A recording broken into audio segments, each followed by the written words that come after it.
Hello students, welcome to दक्षिणा ई classroom. आज के लेक्चर में अपन मोड के बारे में डिस्कशन कर रहे हैं। मोड का कैलकुलेशन कैसे किया जाता है और उसका जो थ्योरेटिकल सेगमेंट है, मेरिट्स, डिमेरिट्स एंड यूजेस। तो सबसे पहले बात करते हैं अपन इसके बारे में। हम आपको एक और भी सेगमेंट में सबसे पहले तो लाएंगे लास्ट में, जबकि यूजेस में आप थोड़ा सा समझ सको कि कब किसका यूज करना चाहिए। उससे रिलेटेड आपको एक एक स्लाइड आपको मिल जाएगी आगे, ठीक है, लास्ट में, ठीक है। अभी सबसे पहले अपन इसी की बात कर रहे हैं कि मोड का कैलकुलेशन कैसे किया जाएगा, ठीक है। तो मोड का कैलकुलेशन करने के लिए आप देखो, मोड का मतलब क्या होता है। मोड का मतलब होता है सबसे ज्यादा बार कौन सा डेटा अपीयर हो रहा है। मोड क्या होता है? सबसे ज्यादा बार कौन सा डेटा अपीयर हो रहा है। तो मोड में पहला केस, मोड का मतलब पहले आप समझ लीजिए, जो वो डेटा सबसे ज्यादा बार अपीयर हो रहा है, बस इतना, ठीक है। मोड मतलब सबसे ज्यादा बार क्या चीज है। अब आपके पास अगर मान लीजिए रॉ डेटा लिखा हुआ है, ठीक है, रॉ डेटा अगर आपके पास दिया गया है तो आप देख सकते हो ना कि मोड क्या होगा। जैसे अगर आपके पास लिखा है 2 2 3 -1 7 8, ठीक है, तो आपको सीधी सी बात है, इन सब में कौन सी चीज ऐसी है जो सबसे ज्यादा बार आई है, बाकियों से ज्यादा आई है? 2 है ना। तो इसका मतलब कि आपका जो मोड है वो कितना हो जाएगा? 2 के बराबर हो जाएगा। बस यही देखना है यहाँ पे, आपको कुछ नहीं करने की जरूरत है। सीधा आपको देखना है सबसे ज्यादा बार कौन सी चीज आई है, ठीक है बात। अगर मान लीजिए आपके पास 2 वैल्यूज हो, जैसे मान लो कि 8 भी 2 बार आ गया, मान लो यहाँ पे, तो आंसर क्या हो जाएगा? 2 हो जाएगा। मान लो ऐसा रहता है 2 2 3 8 8, तो अब क्या कहते हैं? तो अब हमारे पास दोनों ही मोड है, क्योंकि यहाँ पे आपके पास दोनों बराबर आ रहे हैं, ठीक है, दोनों बराबर आ रहे हैं। इस केस में आपका मोड भी क्या हो जाएगा? 2 और 8 दोनों ही आपके मोड कहलाएंगे, ठीक है। अलग से कोई मोड एक स्पेसिफिक यहाँ पे डिफाइन नहीं है, ठीक। दूसरा आता है आपका ग्रुप्ड डेटा, सॉरी ग्रुप्ड नहीं, अनग्रुप्ड डेटा। अब अनग्रुप्ड डेटा में ये चीज और आसान हो गई। यहाँ पे तो आपको कुछ नहीं करना है, क्योंकि वहां पे तो डेटा और उसकी फ्रीक्वेंसी साथ ही में लिखी होती है ना। आपके पास ऐसे दिया होता है, x है f है, x है आपका 5 3, है ना, यहाँ पे 2 है 7, 11 है 9, ठीक है, 12 है 2, 14 है 6, मान लीजिए ये दिया हुआ है। तो अब आप सीधा ही बोल सकते हो ना भाई, कौन सी चीज सबसे ज्यादा बार आएगी? जिसकी फ्रीक्वेंसी सबसे ज्यादा होगी, सिंपल सा, है ना। तो सबसे ज्यादा बार आना मतलब क्या? सबसे ज्यादा फ्रीक्वेंसी। सबसे ज्यादा फ्रीक्वेंसी किसकी है? 11 की है, ठीक है। वो 9 टाइम्स आता है, 2 7 टाइम्स आता है, 5 3 टाइम्स आता है, 12 2 टाइम्स आता है, 14 6 टाइम्स आता है। तो कौन सी चीज सबसे ज्यादा बार आई? सबसे ज्यादा बार आया आपका 11, इसलिए आपका मोड जो है वो कितना आएगा? 11 के बराबर आएगा, ठीक है। तो ये दोनों तो मतलब बिल्कुल ही ऐसे बिल्कुल छोटी छोटी चीजें हो गई ना, कि आपके पास डेटा लिखा हुआ है, आपको देखना है कौन सी चीज सबसे ज्यादा बार आई है, वही आपका मोड हो गया, ठीक है। अब इन दोनों के बाद हम मेन चीज की बात करते हैं। मेन चीज हमारी क्या है यहाँ पे? जो ग्रुप्ड डेटा है। अगर ग्रुप डेटा है तो जैसे मीडियन निकालते समय आपको एक फॉर्मूला दिया गया था, वैसे ही यहाँ पे भी ग्रुप डेटा जब रहेगा तो मोड के लिए भी हम एक फॉर्मूले को फॉलो करेंगे। क्या है वो फॉर्मूला? देखते हैं नेक्स्ट स्लाइड में। तो नेक्स्ट केस देखते हैं मोड का, ठीक है, जबकि हमारे पास क्लास इंटरवल वाला केस होगा। तो इस केस में अगर मान लीजिए हमारे पास कुछ इस तरीके का मैंने ले लिया डेटा, 0 से 10, 10 से 20, है ना, 30, 30 से 40 एंड 40 से 50। ये आपका क्लास इंटरवल वाला केस डिस्कस कर रहा हूं मैं, जबकि आपके पास इस तरीके के इंटरवल्स गिवन है, जिसको क्या कहते थे हम? ग्रुप्ड डेटा कहते थे, है ना। तो ये आपके पास सपोज डेटा है, मतलब इंटरवल हो गया, और उसकी करस्पॉन्डिंग फ्रीक्वेंसी आपके पास सपोज दी गई है। ये आपका इंटरवल हो गया और ये आपकी फ्रीक्वेंसी, ठीक है। तो x नहीं, ये इंटरवल है ना, ये आपका इंटरवल है। तो आप देखिए 0 से 10 के लिए सपोज फ्रीक्वेंसी दी गई है 5, है ना, 10 से 29, यहाँ पे दी गई है 3, यहाँ पे दिया गया है 7, यहाँ पे दिया गया है सपोज 4, ठीक है। ये मान लीजिए आपके पास फ्रीक्वेंसी दी हुई है और इंटरवल दिया हुआ है। अब यहाँ पे आपको मोड निकालना है। तो जैसे आपके पास मोड अभी तक निकालने के लिए तो कोई खास मेहनत करने की जरूरत पड़ी नहीं है ना, पहले दोनों ही केसेस में, चाहे आपका रॉ डेटा गिवन था, चाहे आपके पास अनग्रुप्ड डेटा गिवन था, ठीक है। थर्ड केस जो है आपका इंटरवल वाला, इसमें बिल्कुल जैसे मीडियन के केस में आपको करना पड़ रहा था कि आपको मीडियन में एक फॉर्मूला दिया हुआ था, उसी तरीके से यहाँ पे भी हमें क्या करना है, यहाँ पे भी हमें एक फॉर्मूले के थ्रू ही फाइंड आउट करना है कि हमारा मोड क्या होगा। ठीक है, तो इस केस में सबसे पहले तो हम क्या डिफाइन करते हैं। जैसे मीडियन के केस में तो फिर भी ज्यादा चीजें थी, क्युमुलेटिव फ्रीक्वेंसी का एक पूरा चार्ट बनता था, लेकिन यहां पे हमें क्या करना है, हमें एक मॉडल क्लास या फिर डिफाइनिंग क्लास कह लीजिए, डिफाइन करना है सबसे पहले। तो ये क्या होता है, ऐसा इंटरवल जिसकी फ्रीक्वेंसी सबसे ज्यादा हो। भाई सिंपल सी बात है, अगर 10 से 20 में 9 मतलब की फ्रीक्वेंसी 9 है, मतलब 9 डेटा जो है, ठीक है, 9 ऑब्जर्वेशंस ऐसे हैं जो 10 और 20 के बीच में है, तो हमारा मोड भी वहीं कहीं लाई करना चाहिए। ठीक है, तो हमने ये कहा कि हमारे पास जो भी हमारी जिस इंटरवल की फ्रीक्वेंसी सबसे ज्यादा होगी उसको हम क्या डिफाइन कर देंगे, उसको बोल देंगे हम मॉडल क्लास। ठीक है, तो ये आपका जो इंटरवल है ये आपका डिफाइनिंग इंटरवल हो गया या फिर मॉडल क्लास हो गया। क्या हो गया, डिफाइनिंग इंटरवल या फिर मॉडल क्लास। सही है, ठीक है, इतनी बात। अब इस केस में हमने कहा कि अब इसमें से कुछ चीजें हम डिफाइन करेंगे। पहले तो उसी तरीके से जैसे मीडियन में हमने करा था, फॉर्मूला लिख लिया और फिर हमने देखा किसको क्या कहते हैं। ठीक है, तो यहां पे आपके पास जो मोड का फॉर्मूला निकल करके आता है, मोड होता है आपका L प्लस, ठीक है, L plus 2f1 minus f0 minus f2 divided by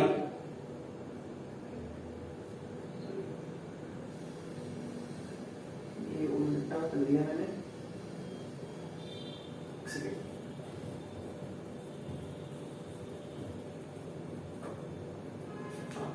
f1 minus f0 और ये नीचे रहेगा 2f1 minus f0 minus f2 into h।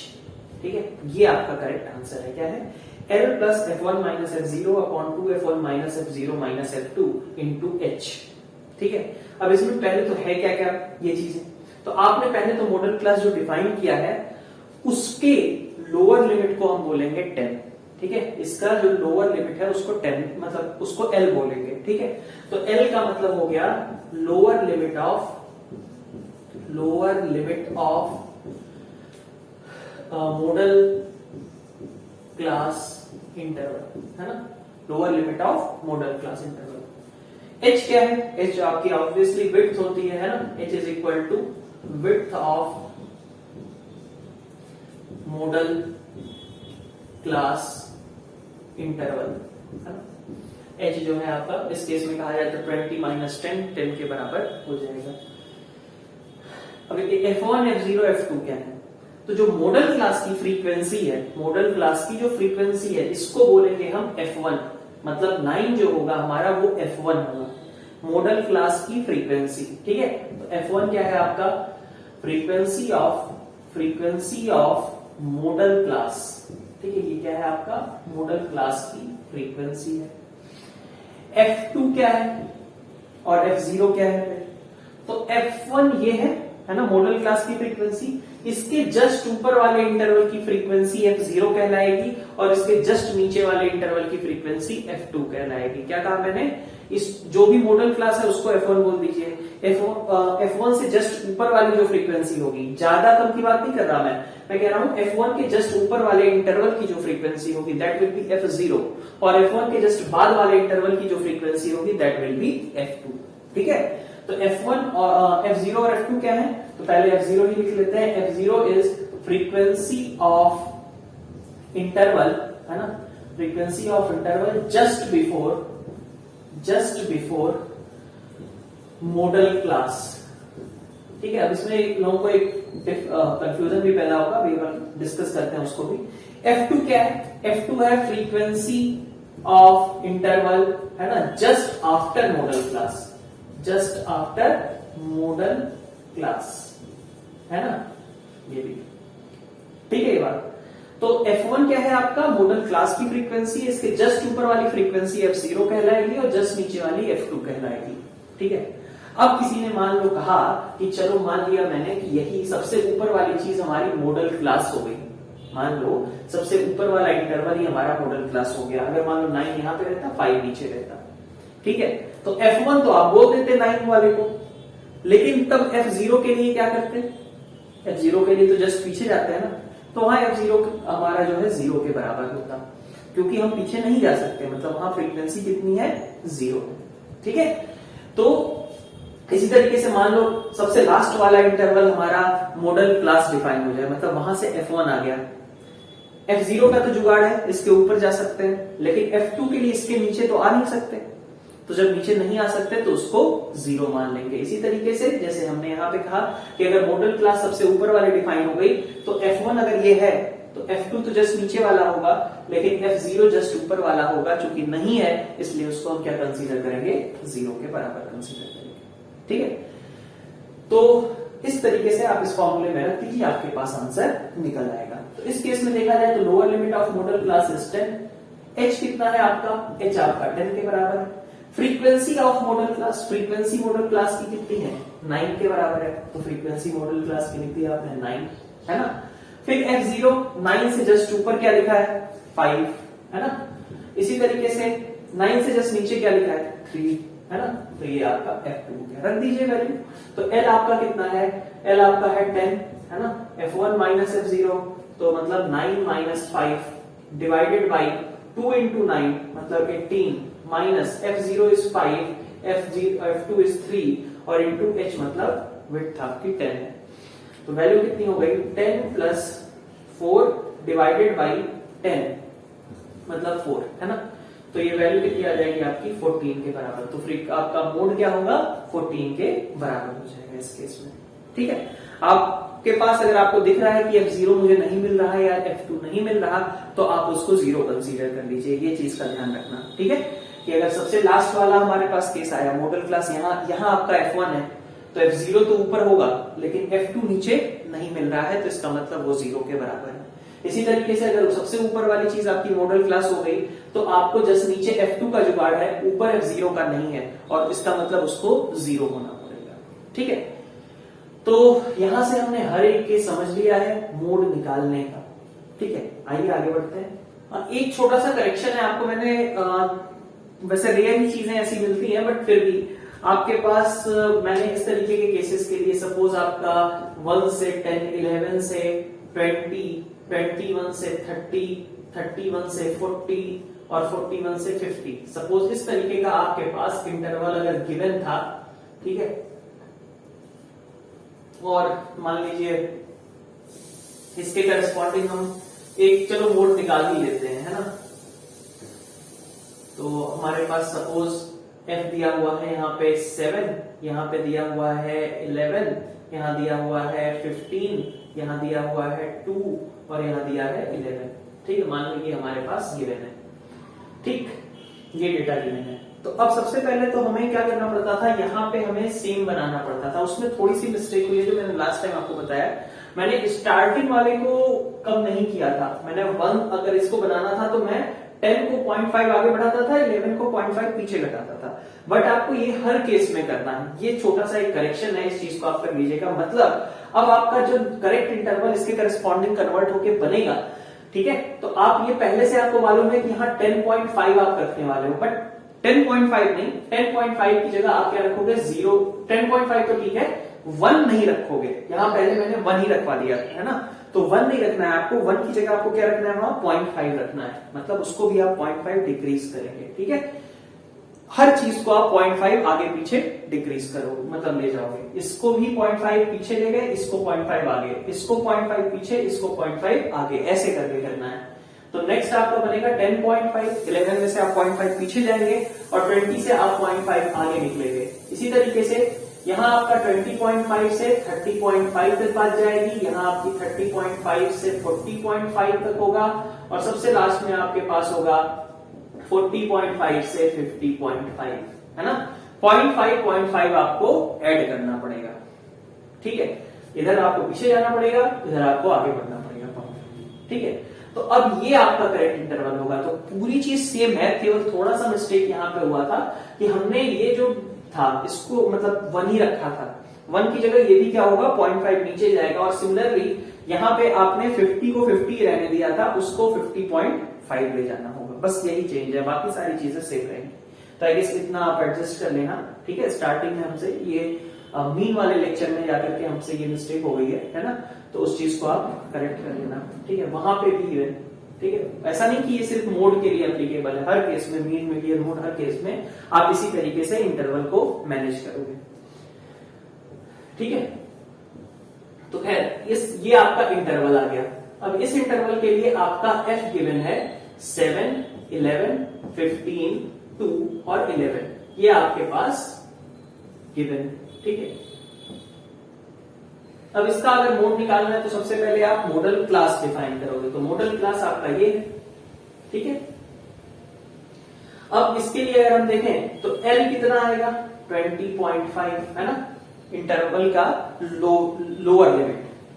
H कितना आएगा, तो 30.5 में से 20.5 घटा दो, कितना आ जाएगा 10 है ना। F1 कितना है, F1 है मॉडल क्लास की फ्रीक्वेंसी 15 है ना।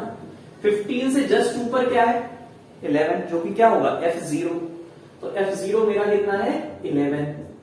F2 15 के जस्ट बाद 2 के बराबर है ना, ये हो गया। वैल्यू पुट कर दे, तो वैल्यू कितनी आएगी मोड की वैल्यू आ जाएगी L प्लस है ना F1 minus F0 divided by 2F1 minus F0 minus F2 into H, ठीक। तो L आपका है 20.5, F1 माइनस F0 इज 4 है ना, 15 माइनस 11, 2F1 मतलब 30 माइनस F0 माइनस F2 मतलब 13 इंटू H कितना है, H है आपका 10। तो वैल्यू कितनी हो गई 20.5 प्लस 4 डिवाइडेड बाई मतलब 40 डिवाइडेड बाई 17, तो 20.5 प्लस यहां से आपके पास कुछ जो भी आया हो आपका 2.4 से तो कम ही होगा, 2.35 या 36 है ना, 35 वगैरह कुछ मान लो, तो 22.85 यही आपका करेक्ट आंसर हो जाएगा। तो मतलब बाकी तो मोड निकालना तो वैसा ही सेम प्रोसेस था, लेकिन एक चीज का बस हमें ये करेक्शन करना है, फॉर मीन मीडियन और मोड एनी केस अगर आपके पास इस तरीके का डेटा दिया गया है जहां आपका लास्ट पॉइंट और इनिशियल पॉइंट सेम नहीं हो रहा है, लास्ट पॉइंट इंटरवल का और नेक्स्ट इंटरवल का इनिशियल पॉइंट सेम नहीं हो रहा है, तो आप 0.5 तो बढ़ा रहे हो वो तो ठीक है, लेकिन आपको इसको भी 0.5 घटाना है और इसको भी 0.5 घटाना है, बढ़ाना है, ठीक है। ये दो चीज बस आपको करेक्शन करनी है, ठीक। एक छोटा सा फॉर्मूला और है, ठीक है, मीडियन मोड और अगर मीन है ना, ये तीनों चीजें हैं मीन मीडियन और मोड, उन तीनों में हम रिलेशन भी इस्टेब्लिश कर सकते हैं, ठीक है। मीन मीडियन और मोड में हम रिलेशन इस्टेब्लिश कर सकते हैं कुछ पर्टिकुलर केसेस में। तो इन जनरल अभी आपको बस इतना समझना है कि अगर आपके पास, ठीक है, मीन मीडियन मोड में से 2 की वैल्यू दे दी गई है, मीन और मीडियन की सपोज वैल्यू दे दी गई है और आपको मोड निकालना है, तो using that formula you can calculate your mode, ठीक है। या फिर कोई भी इन 3 में से कोई भी 2 दिए गए हैं तो आप उसका फॉर्मूला यूज करके, इस फॉर्मूले को जो हम आगे बताने वाले हैं, इस फॉर्मूले को यूज करके आप तीसरी क्वांटिटी कैलकुलेट कर सकते हो, ठीक है। ऑब्वियसली बहुत एक्यूरेट चीज नहीं है ये, ऐसा नहीं है कि हर एक डेटा के मीन मीडियन और मोड में कुछ इसी तरीके का रिलेशन एस्टेब्लिश होगा, बट हाँ अभी के लिए आप बस ये समझो कि अगर 3 में से 2 चीजें आपको गिवन है, ठीक है, तो आपको तीसरी चीज निकालने के लिए इसी फॉर्मूले से जाना है, ठीक है। बट हाँ ये मैं इसीलिए कह रहा हूं क्योंकि ऐसा मत सोचना कि सपोज ये डेटा है, इस डेटा का मैंने मीन मीडियन और मोड निकाल लिया और तीनों में हमारे पास उसी तरीके वही रिलेशन होल्ड करेगा जो मैं आपको भी फॉर्मूला बताने वाला हूं, तो ऐसा नहीं है, क्योंकि वो कुछ कंस्ट्रेंट है कि डेटा किस तरीके का होना चाहिए जिसपे आप उस फॉर्मूले को अप्लाई कर सकते हो, ठीक है। तो वो कंस्ट्रेंट्स वगैरह अभी हमें नहीं जानने हैं, हमें बस इतना समझना है, बस इतना सिंपली ये समझना है कि 2 चीजें अगर गिवन है मीन मीडियन मोड में से तो तीसरी कैसे फाइंड आउट की जा सकती है, ठीक है। तो देखते हैं ये फॉर्मूला है, mode is equal to 3 times median है ना, 3 times median minus 2 times mean, ठीक। Mode is equal to 3 times median minus 2 times mean. Again I am saying कि ये अगर आप किसी रैंडम डेटा लेकर के और उस पर मतलब कुछ भी इस तरीके का कुछ भी आपने एग्जांपल ले लिया और सोचो कि इसको वेरीफाई करवाएं तो ऐसा पॉसिबल नहीं होगा, ठीक है। तो mode is equal to 3 times median minus 2 times mean. तो अगर आपके पास दिया हुआ है सपोज कि आपका मीडियन है किसी डेटा का 40, मोड है आपका 64, तो आपको निकालना है कि मीन कितना होगा। तो ऐसे केसेस में आप केवल इस फॉर्मूले को यूज करेंगे। क्या बन जाएगा, तो इस फॉर्मूले में रख दीजिए मोड आपका 64 है is equal to 3 times median मतलब 3 टाइम्स 40 माइनस 2 टाइम्स मीन, है ना। तो मीन की वैल्यू यहां से निकल करके आपका 28 के बराबर आ जा रही है ना। तो मीन आपका कितना हो गया, 28 आ गया, ठीक है। तो बस ये इसी तरीके के केसेस में आपको मतलब यूज करना पड़ सकता है जहां पे 3 में से 2 की वैल्यू गिवन हो और थर्ड आपको पूछा जा रहा है, ठीक है। आइए नेक्स्ट देखते हैं हम मोड के मेरिट्स, डिमेरिट्स और यूजेस। तो देखिए मेरिट्स क्या है, it can easily be understood and it is easy to calculate, ठीक है। फिर और क्या है, it is not affected by extreme values and can be found by inspection, ठीक है। डायरेक्टली देख करके इसके बारे में आप ग्रुप डेटा मतलब ये ग्रुप डेटा को छोड़ दिया जाए तो बाकी केसेस में आपको कैलकुलेशन करने की जरूरत नहीं थी, आप डायरेक्टली देख के ही बता सकते थे कि मोड क्या होगा, है ना। इंस्पेक्शन का मतलब यही है कि जस्ट हमने डेटा देखा, कोई कैलकुलेशन नहीं करी और आंसर बता दिया, ठीक है। और नेक्स्ट आपका मेरिट क्या दिया हुआ है कि इसको भी आप ग्राफिकली इसको रिप्रेजेंट कर सकते हो। ग्राफिकली रिप्रेजेंट करने का मतलब है कि कोई एक पर्टिकुलर डेट नंबर जो होगा उसके करस्पॉन्डिंग आप कई बार उसका मतलब एक तरीके से उसकी फ्रीक्वेंसी आप कैसे दिखाओगे, काफी हाई दिखा दोगे। भाई डेटा अगर एक्स एक्सिस पे है, वाई एक्सिस पे आपने फ्रीक्वेंसी ले ली तो सबसे ज्यादा फ्रीक्वेंसी किसकी है ये साफ साफ शो हो जाएगा ग्राफिकली। तो उसी को हम बोल देंगे कि जिसका एक तरीके से बार चार्ट में देखें बार सबसे हाई होगा, क्योंकि ऊपर मतलब वर्टिकल एक्सिस पे हमने दिखा रखा है फ्रीक्वेंसी को, तो जिसका बार चार्ट में बार सबसे हाई होगा वही हमारी क्या हो जाएगी, मोड की वैल्यू हो जाएगी उसके करस्पॉन्डिंग, ठीक। डिमेरिट्स ऑफ मोड,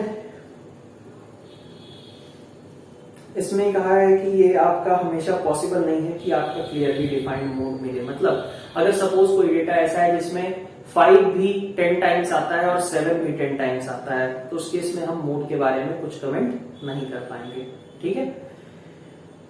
फिर कहा जा रहा है it is not based upon all the observation. Obviously ये सिर्फ देख रहा है कि कौन सा ऑब्जर्वेशन आपका मल्टीपल टाइम्स आया है, इसको इससे कोई फर्क नहीं पड़ता कि बाकी और चीजें क्या आ रही थी, ठीक है। जो सबसे ज्यादा बार आया है बस उसी को डायरेक्टली ये वो बता देगा। और फिर कह रहा है कि it is not capable of further mathematical treatment, it is after अच्छा इसका मैथमेटिकल यूज नहीं है कुछ इस तरीके का। और it is affected to a greater extent by fluctuations of sampling. मतलब यहाँ पे अगर रीडिंग्स रॉन्ग हुई तो जैसे एवरेज में तो बहुत कम चांसेस होते हैं क्योंकि सबका एवरेज ले लेता है ना। तो मीन में बहुत कम चांसेस होते हैं एरर के। मीडियन भी मिडिल टर्म पे आता है तो उसमें भी हमारे पास एरर के चांसेस थे, ठीक है। कि मिडिल टर्म ही मान लो उसकी सैम्पलिंग गलत हुई, उसका रिजल्ट जो रिकॉर्ड किया गया वो गलत रिकॉर्ड किया गया, तो ऑब्वियसली आपके पास चांसेस हैं कि आपका जो मीडियन है वो रॉन्ग आ जाएगा, ठीक है। वो ओवरऑल डेटा से काफी फ्लक्चुएट कर जाए। इसके अलावा ये है आपका मोड, इसमें भी ये चीज रॉन्ग होने के चांसेस ज्यादा है क्योंकि ये इंडिविजुअल डेटा को फोकस कर रहा है, सारे डेटा को कंसीडर नहीं कर रहा, ठीक है।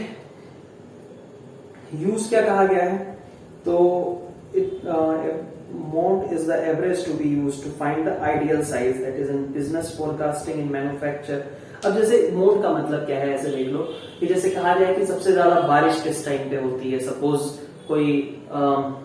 कोई सा भी एक पर्टिकुलर एरिया है और कहा जाए कि यहाँ पे इस मौसम में बहुत ज्यादा बारिश होती है, सबसे ज्यादा फ्रीक्वेंसी, तो हम क्या कहेंगे, बारिश का चार्ट बनाया हमने देखा कि भाई सपोज कहीं पे जुलाई में सबसे ज्यादा बारिश होती है, ठीक है। तो हमने कहा कि भाई अगर यहाँ पे किसी को घूमने जाना है तो अगर बारिश में घूमने जाना है तो वो जुलाई में जाए। क्यों? क्योंकि अगर मोड देखें हम तो मोड क्या है, जुलाई है, क्योंकि उस समय वहां पे सबसे ज्यादा बारिश हुई, ठीक है। इसी तरीके से सपोज कोई कहता है कि जनवरी में यहाँ पे सबसे ज्यादा ठंड पड़ती है, हमें ठंड में घूमने जाना है, तो आप उसके लिए उस केस में क्या करोगे, आप कहोगे कि मोड जो है, मोड ने ही डिसाइड करवाया ना कि जनवरी मंथ इज फेवरेबल, ठीक है, फॉर सच टूरिस्ट। ठीक है, तो ऐसा केस आपका बनेगा यूज मतलब मोड का। ठीक है, तो ये हमारा मोड से रिलेटेड आज का टॉपिक यहाँ पे एंड हुआ। नेक्स्ट लेक्चर में अपन देखते हैं ओगिव, जो कि हमें ग्राफ एक तरीके से दिखाता है मीडियन के कैलकुलेशन के लिए। मिलते हैं नेक्स्ट लेक्चर के साथ। Thank you all.